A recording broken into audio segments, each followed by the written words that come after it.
दोस्तों आओ शुरू करते हैं हम लोग अपना प्रीपोजिशन का अगला एक्सरसाइज नंबर 9। हम लोगों ने पीछे पढ़ा था एक्सरसाइज नंबर 8 तक, और अब हम पढ़ेंगे एक्सरसाइज नंबर 9।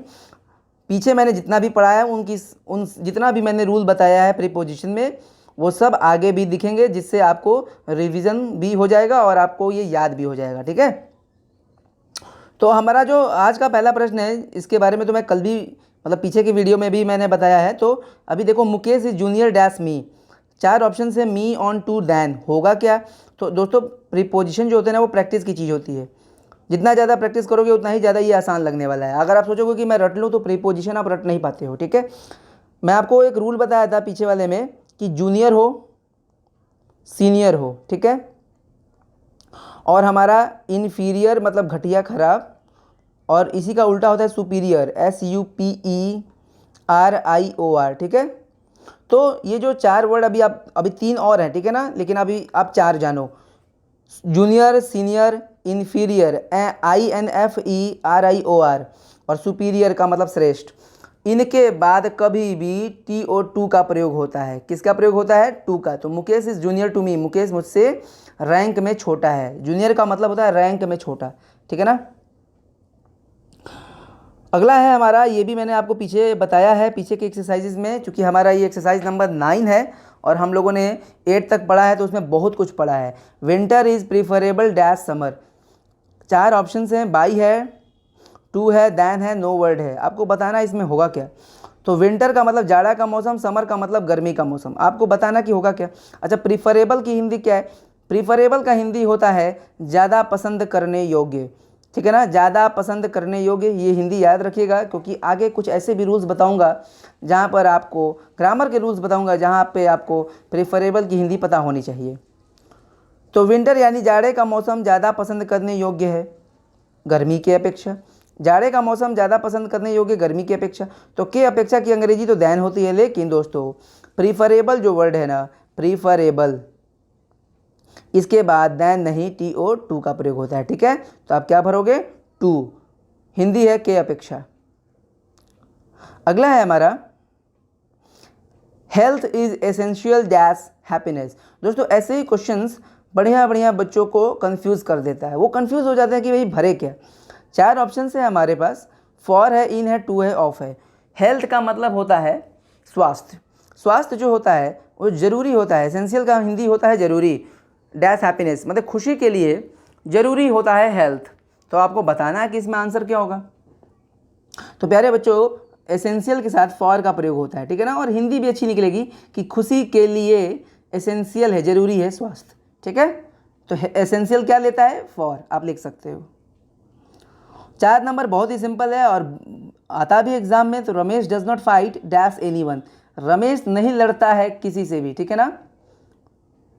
तो बताओ दोस्तों, 4 ऑप्शन है, ऑन विद, टू, ओवर, होगा क्या? जो खूब तेज बनेगा वो टू मरेगा, जबकि टू होगा ही नहीं। फाइट विद लेता है, फाइट क्या लेता है? प्रीपोजिशन विद लेता है। तो आप लिख सकते हो अपने नोटबुक में, फाइट विद का प्रयोग होता है, हिंदी होता है किसी व्यक्ति से लड़ना। ठीक है, Munna is bent dash mischief, mischief का मतलब शरारत। बहुत इंपॉर्टेंट, आप लिख लो, वेरी वेरी वेरी इंपॉर्टेंट। और पीछे के शुरुआती रूल में मैंने ये पढ़ाया भी है आपको, है ना, at, upon, over, above. Grammar के रूल्स में मैंने आपको ये पढ़ा दिया है पीछे। ठीक है, तो दोस्तों बताओ क्या होगा। मैंने आपको रूल बताया था, बेंट अपॉन, हिंदी होता है एकदम दृढ़ हो जाना, एकदम अडिग हो जाना, कि मतलब तुल जाना, कि करके ही मानूंगा मैं। जैसे होता ना कि he is bent on dancing, मतलब वो नाचने पर तुल गया है, ही इज़ बेंट ऑन। तो कभी कभी ऑन भी देता है, ठीक है ना, अपॉन भी देता है। ऑप्शन में ऑन तो है नहीं, तो वैसे असली रूल है हमारा बेंट अपॉन या बेंट ऑन में अपॉन ही मेन है। तो बेंट अपॉन का हिंदी होता है तुल जाना। क्या होता है हिंदी? तुल जाना, किसी काम को करने के लिए तुल जाना। ठीक है, पीछे बता चुका हूँ। और ये बेंट अपॉन है, तो ऑप्शन में बताओ होगा क्या। तो बेंट दे ही दिया है, तो भर दो भी। Munna is bent upon mischief, मतलब मुन्ना नाम शरारत पर तुल गया है। 6 नंबर है हमारा जो प्रश्न, ये है कॉमन सेंस पर आधारित, यानी इसके लिए आपको थोड़ा सा पैसिव वॉइस का हल्का फुल्का ज्ञान होना चाहिए। वैसे आप हिंदी से समझ सकते हो। वैसे हिंदी कह रहा है कि this house is occupied. Occupy का मतलब क्या होता है ये भी हमें पता होना चाहिए।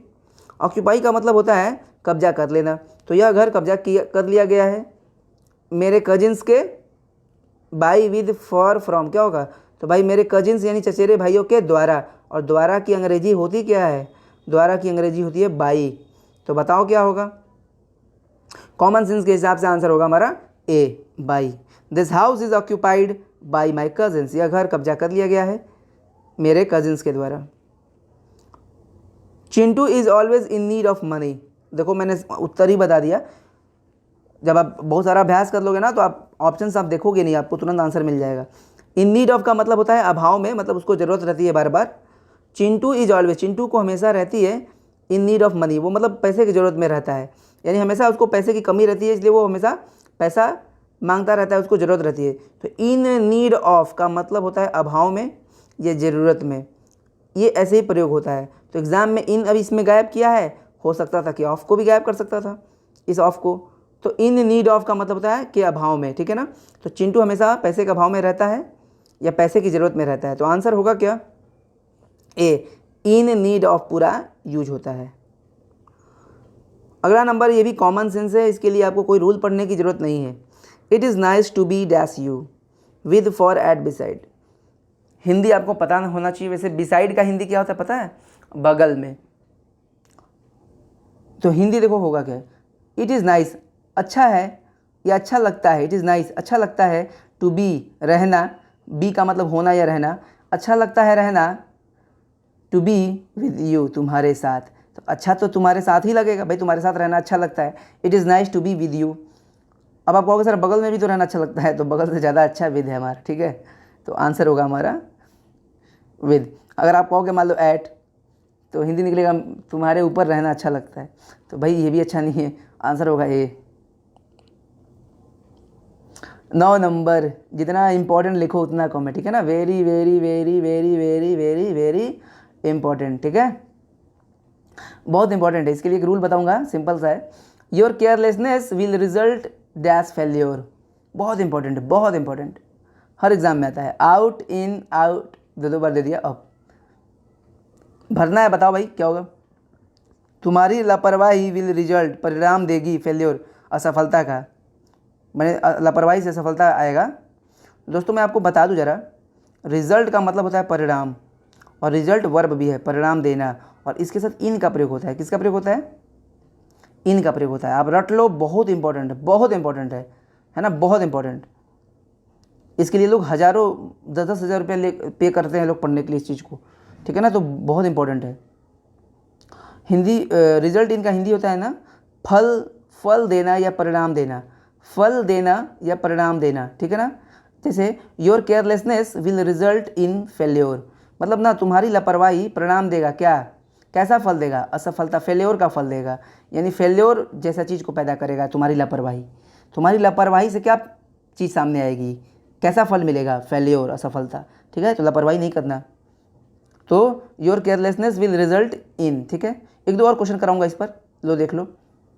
टीम वर्क जो होता है ना, टीम वर्क यानी मिलकर काम करना, रिजल्ट्स वर्ब में एस लगाया हम जानते ही हो, प्रेजेंट इंडेफिनिट टेंस के हिसाब से। तो टीम वर्क जो होता है ना, मिलजुल कर काम करना, रिजल्ट्स इन गुड बेनिफिट, अच्छा बेनिफिट का फल देता है, परिणाम देता है। इन इनटू ओवर फॉर, क्या होगा, रिजल्ट इन होता है ना, इन। एक और एग्जांपल ले लो इस पर, रिजल्ट का सेकंड फॉर्म रिजल्टेड किया है, कोई दिक्कत नहीं है, रिजल्ट ही तो है ये, ईडी लगाकर पास्ट किया है। तो हिज हार्ड वर्क, उसका कड़ी मेहनत, रिजल्टेड हिज सक्सेस, होगा क्या, फॉर इनटू ओवर इन, क्या होगा, इन होगा, रिजल्टेड इन हिज सक्सेस, मतलब उसका कड़ी मेहनत उसकी सफलता का परिणाम दिया, मतलब उसके कड़ी मेहनत ने कैसा परिणाम दिया, तो उसको सफलता में फल दिया, मतलब वो सफल हो गया। क्लियर है। एक और बच गया है 10 नंबर, ये सबको आना चाहिए। पानी में नदी है, नदी नीचे होगा और कूद रहा है, तो ऊपर से कूदेगा, ऐसे ऐसे कूद जाएगा। तो कोई भी चीज़ ऊपर से नीचे आती है तो मोशन होता है ना, इन इनटू ओवर फॉर, होगा क्या, कोई भी चीज़ ऊपर से नीचे है और मोशन हो यानी उसमें गति हो तो इनटू का प्रयोग होता है, पीछे भी बता चुका हूँ, तो आंसर होगा इनटू। क्लियर है, तो बी। अभ्यास करिएगा, ठीक है, थैंक यू, नोट में एकदम लिख लीजिएगा।